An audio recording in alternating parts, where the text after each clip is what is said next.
Hey guys, welcome to Boxing Squad for boxing news and views from around the internet. Just how big is the rematch between Andy Ruiz Jr., the unified heavyweight champion, and challenger Anthony Joshua, who was dethroned by Ruiz Jr. on June 1st? How big will it be? Judging by the ongoing interest in the first fight on June 1st, the fallout, the news that's still bubbling away a week later, one of the biggest heavyweight upsets of all time, I think it's fair to say there's going to be a massive amount of interest. I've just watched a video on Fight Hub, almost 1 million views. It's trending on YouTube, one of the highest views for a video, and it's a boxing video in the past, 24 hours, 48 hours, since it went up. And that shows you that there's still a thirst and an appetite to talk about this first fight, the result, and the what next. And the what next is, where is the rematch going to be, and how big is it going to be? Andy Ruiz Jr. has said he'd love it to be in Mexico or the United States, and if it goes to the UK, he wants $50 million. And that may seem outlandish, but maybe it is possible. So we'll talk about it. Buckle in. Let's go. So first off, I'll just touch on some of the Fight Hub comments. So Eddie Hearn, talking to Fight Hub, he said the next 2 weeks is where we're going to advise where the rematch will be. And Eddie Hearn, his sort of favoured option is take it back to the UK. He says they've got some decisions to make. He said Anthony Joshua, well, he's been talking about potentially doing it in the Garden again. And he said in his video that went up on YouTube a couple of days ago that he was open to the rematch potentially being in New York. As I've said, I think ultimately some of it will come down to money, because money does run boxing, and where can they make the most money? Probably in the United States, but it remains to be seen. If Eddie Hearn has some sway over Joshua here, he might sort of say, look, you've got an advantage in the UK, home territory, you don't have the belts now, bring it back to the UK and crib every advantage you can. And, there's some merit in that. But as he said in the Fight Hub video, Joshua's talking about, going back to Madison Square Garden, righting the wrong and getting his belts back there, make a statement there. So valid arguments, valid points. And the next 2 weeks, and they're going to have to move quickly because some of these big stadiums in the United Kingdom, you have to book them months and months in advance. So it might seem like it's on the horizon, like it's way away, but if you don't nail it down now, you just miss out. And there's no guarantee that some of these venues are going to be available when they would want to make the fight. And all these things factor into it. But there is a lot of interest in what's happening now, because there's an argument to say, go to the United States, right the wrong.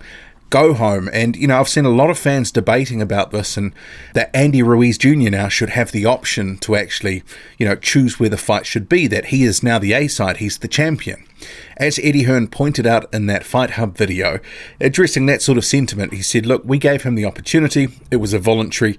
We have a number of things that are in the contract. We will advise where the rematch will be. And, I've been talking about this rematch and the clauses without knowing the detail, that effectively it would be that sort of situation. He signed up knowing what would be in the rematch in terms of what his split will be. Really, he doesn't have too much of a say, Andy Ruiz Jr., who is now the champion, over where it will be. And like it or not, whether that's fair or not, well, that's just business, that's just boxing. The champion in a voluntary situation gets to dictate where things and what will happen if they lose their belts. In this case, it was an upset. They've had to fall back on these provisions that they put in the contract. And we know through the recent negotiations between Joshua and Dillian Whyte that it's likely that, even though some people may not like to hear this, Joshua will still have the bigger cut of the pie. So if it's 55 to 45, whatever it may be, it might be 60-40, who knows, he's going to have probably a slightly bigger cut than Ruiz Jr. And Ruiz Jr. saying, yep, give me $50 million, I'll come to the UK. When I was thinking about that, at first I thought, it sort of seems a bit outlandish, but $50 million, which is about 40 million pounds or so, is that so far from the realms of possibility that he couldn't get it? Sort of depends how big the fight is.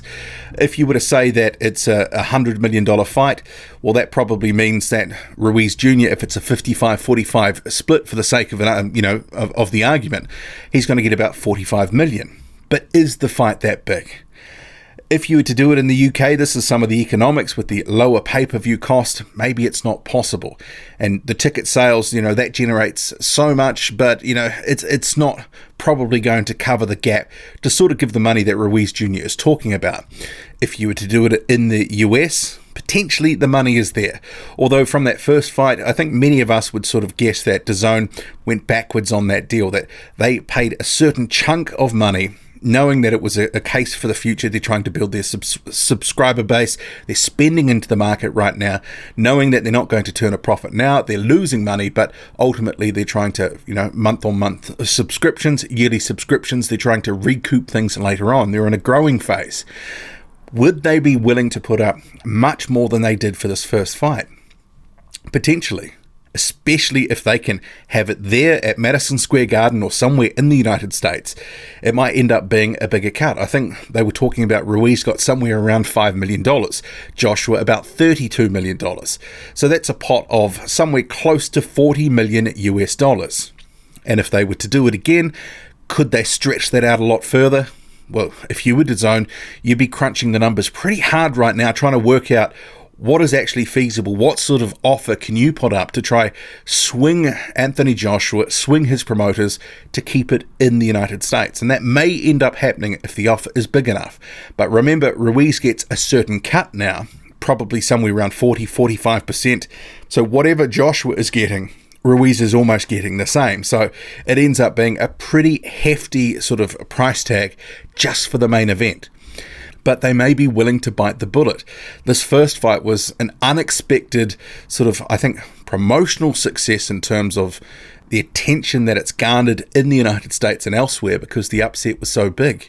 It may have been a bit of a blessing in disguise in some form for DAZN, even though the champion was beaten. The amount of attention that it's gotten, the amount of exposure that it could get again for the rematch, it might actually prove to be something that it's a blessing in disguise for DAZN. But $50 million on the face of it, it seems outlandish, but maybe it's not actually that far away from what Ruiz Jr. might be able to command in the rematch. I think at a minimum, he's probably going to get somewhere around $20-25 million. It really depends where they do it, how much money they can generate, and if he's getting a guaranteed percentage, well then he can probably do pretty well out of the rematch. And as Eddie Hearn had sort of said, well, if he beats Joshua the second time around, he's golden. He can do whatever he wants. He'll be a superstar. He can be the A-side and demand whatever he wants for a fight. And I guess that's the whole revenge and repeat element of this fight. Will it stay the same? And what is going to happen next? It's a rematch with a lot of intrigue. And I'm seeing a lot of sentiment. People have warmed up to Ruiz Jr. that potentially he can do it again, that he can take out Anthony Joshua and really do what he wants when he wants with those belts. That's what makes this rematch so interesting. What do you make of it all? Drop a comment, loud and often. Hit like, hit subscribe. Follow me on Twitter, boxing_squared. I'm out.